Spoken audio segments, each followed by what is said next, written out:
low flush toilets, flow restrictors on.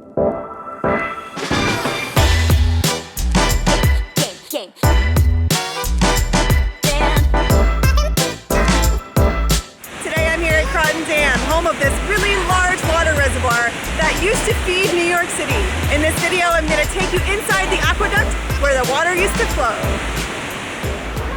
Now, before we get down to the aqueduct, you should know this is the new Croton Dam. Its construction began in 1892, but the original dam, completed in 1842, is actually still down there. They just sank it. The old dam fed New York City, but due to explosive growth, a larger reservoir was required. The new Croton Dam was built right around the old one, and they sank it under 35 feet of water. This trail is 26 miles long and allows you to walk on top of the old aqueduct. Where the land fell away, they had to build up a wall underneath it. In some cases, it's just a few feet. The highest one they built is probably about 70 feet high. For about a quarter of a Remnants of the abandoned aqueduct can be seen all along the trail. You can see the stone vents, the houses where the keepers once lived, and you can see the stone weirs. So it was all hand done. There were no power drills in 1842. One man would hold this big 20 or 30 pound iron bar on the rock, and two other guys with sledgehammers would hit the end of it.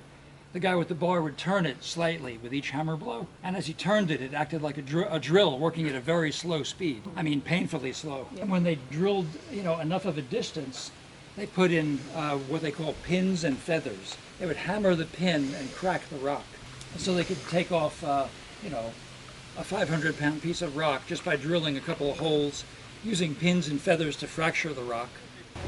The widest point of the aqueduct is 66 feet, which seems like an arbitrary number until it's pointed out that the surveyor's chains back then could only go as long as 66 feet. The stream drops it down about 30 feet under the aqueduct and then continues in a little tunnel to the other side. After a little more hiking, we finally made it to the weir. But what the hell is a weir? Essentially, it's just a chamber that's used to block off water. That way, further down the aqueduct, maintenance can be performed. When the water started flowing here in 1842, it took a whole 22 hours to travel the 41 miles to New York City. Once inside, you can see the detail of the craftsmanship, the brickwork, and the stone. You can even see tree roots peeking through. Enough rock off as they progressed through the tunnels, or before the caverns sounded. I stood on the tunnel in shower heads, in the summer for that city, it's still little 55 town. in here. You missed the bats. I don't know. They're just rats and things. I keep trying. Honestly, I was afraid that I would take that flash and see something creepy. Oh, see, is that? Some guy lurking back there.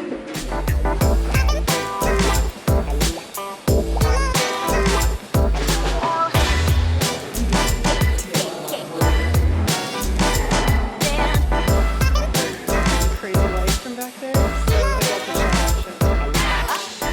What an amazing piece of history. Special thanks to the dedicated organizations and volunteers that help preserve this part of history and continue to tell its story. Thanks for watching.